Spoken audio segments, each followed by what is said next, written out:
the town is known for its rare earths in black sands. And I know several of the people there, and we've talked, and I've kept in touch with many of these people. How do they identify the rare earths over there Well, in that area? we send it to different labs, and we hope we're getting the right information. And Gotcha. the way I have learned to identify it is if you send 2 samples to 2 different labs from the same cut, and they come out with different results, then one of them isn't telling the truth. Right. So then you split that sample, send it to 2 others, and you go through the same darn process over. It's very time consuming and expensive. But you're paying them when you do that, right? You're having to pay them for those tests. Yeah, we have to pay, yes. Yeah. Nobody does nothing in this business for free. So University of Oregon or Oregon State or any of those schools up there, none of them do that kind of testing. No geology departments or anything. I have no idea. I've never trusted them or the government. So what do I know? And I'll let me introduce Michael Cope over here. He's the CEO of American Mineral Research right here. Hey, Michael. Hey, Michael. How you doing there? It's a pleasure to meet all of you. Excuse me. You too.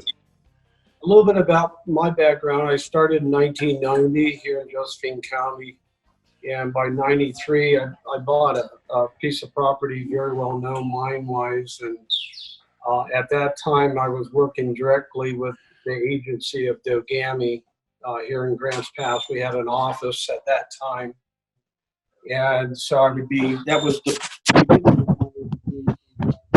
go and talk to a real geologist here locally for our state and look at things under the microscope. Well, that was the beginning of a discovery called tellurium, which is now what is sought after for high energy efficient solar panels.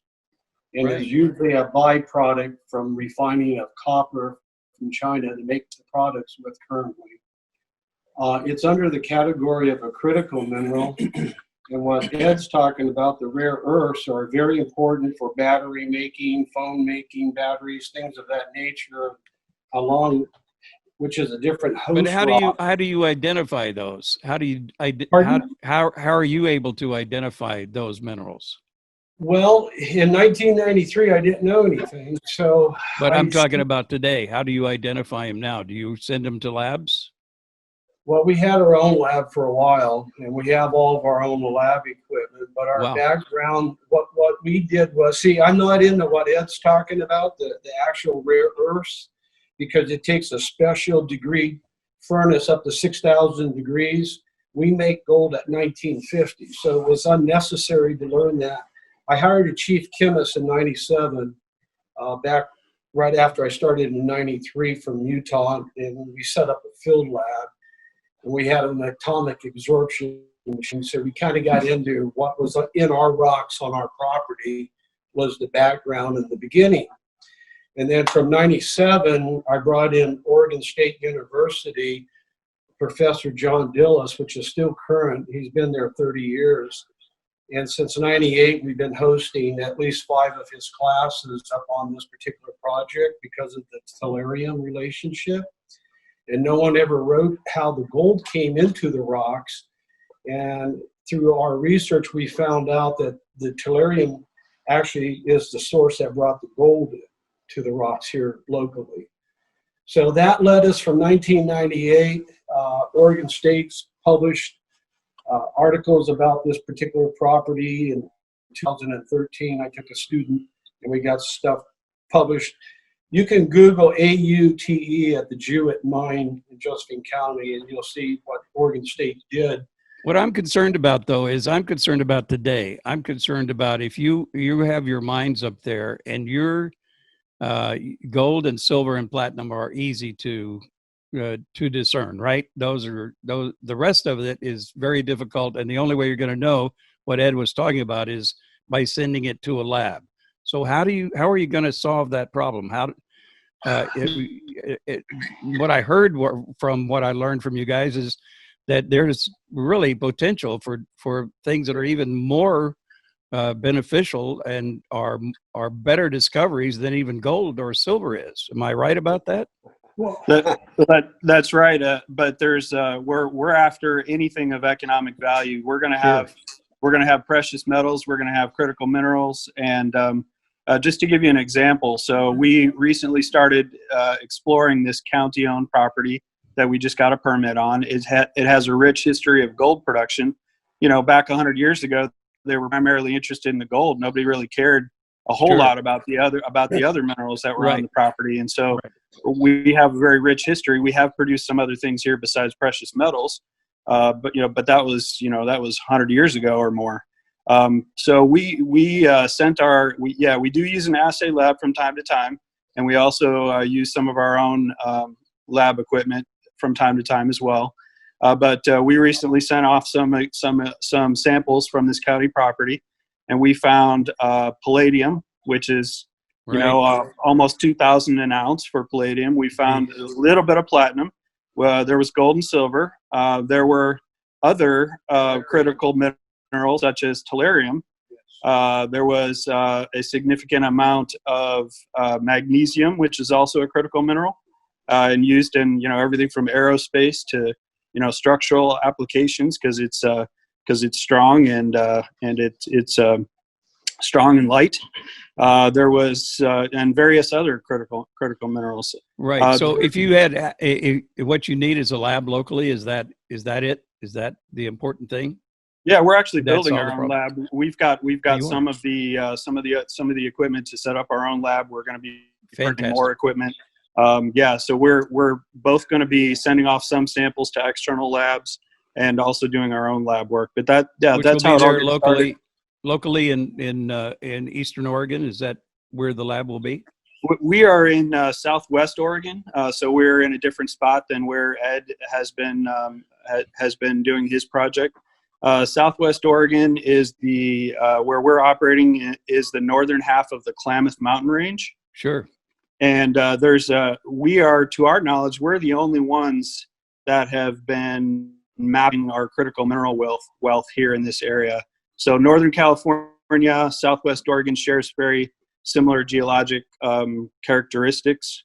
And there's just one quick example, and then I'll just, of course, let others chime in. We, about 6 years ago, we brought in a worldwide expert on certain metals, Dr. Gareth Hatch from Technology Metals Research. He travels the world, is involved in projects around the world. We showed him some of our lab results of some of the critical minerals, particularly tellurium.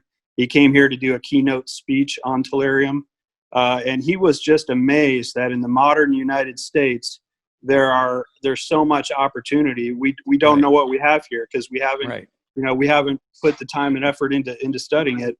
We have American Mineral Research. We've done a lot of this work. We've been mapping out opportunities across our region, and now we're about to get started genuinely on some of these opportunities. But when you talk to a lot of our governmental leaders and politicians, and you tell them, look at what we have here, and look at these test results, and you can go on for hours, and you can say things which we have said, like just a couple of these small opportunities can increase our entire country's production of tellurium by about 5%, just from a couple of small little holes in the ground in Josephine County. And it's really hard to get the message across.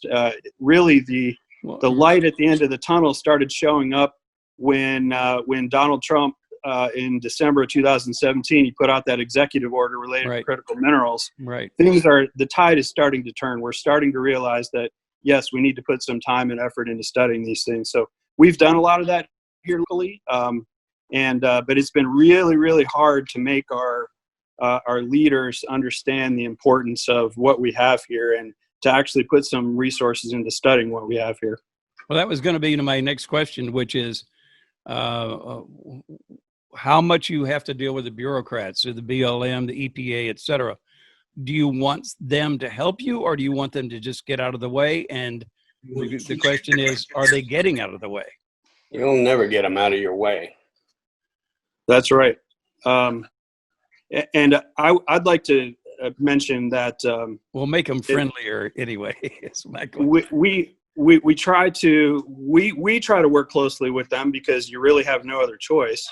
But it really the size of your operation is gonna determine how many red tapes you have to break through.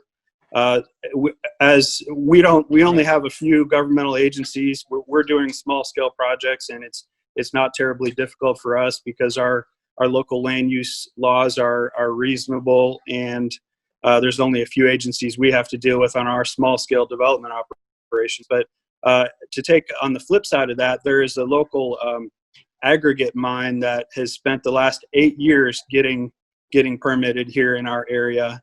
And they had to go through over 25 separate governmental agencies to do that, and they're still not fully permitted. We hope they will be in the next 12 months. But is it getting any better, or do you suggest about the same? You've been dealing with something for 10 years, right? Waiting for. Well, I'll turn it over to Ed.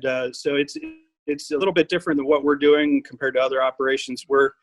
If you keep your development small, it's not, and you don't operate in or near waterways, there's a very different operation. So that's what we're focused on.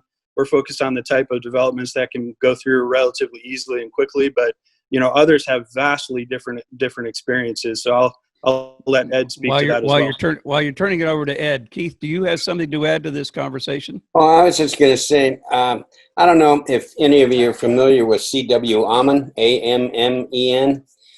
But he's a genius, and he wrote a book called Recovery and Refining of Precious Metals. I've always got mine close by to me.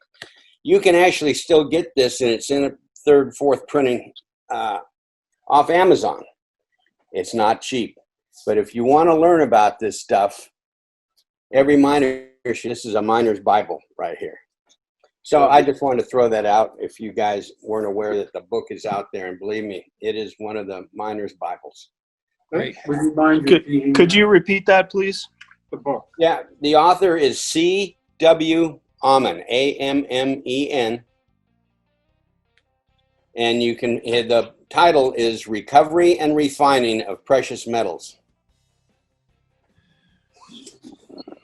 Okay. You get it? And he's, of course, no longer with us. This was originally written, well, I'd have to look it up. But anyway, the book is so good, it's stood the test of time. And they just keep printing it while there's a demand, because you want to know about metals and how to get them. This is the book you need. Great. So Ed, you have some more to talk about here. But my final question is going to be this, and hopefully we have a lot of people watching us out there in the public. I think the final question is, and as it has to do with the bureaucracies that you guys have really had so much pain with, and trying to do something I'd for like this to country. read you a letter that we addressed to Representative Bentz, who was our representative from here. Our Republican, I might add, and Walden. Okay, I've met these guys on the street in Baker City. I've met them at their offices. I've done everything, trying to get them to assist the small miner. No big projects, just getting a permit to explore or do any kind of work. This is the result. This letter is the result of Ed Hart. Ed Hart used to work for me.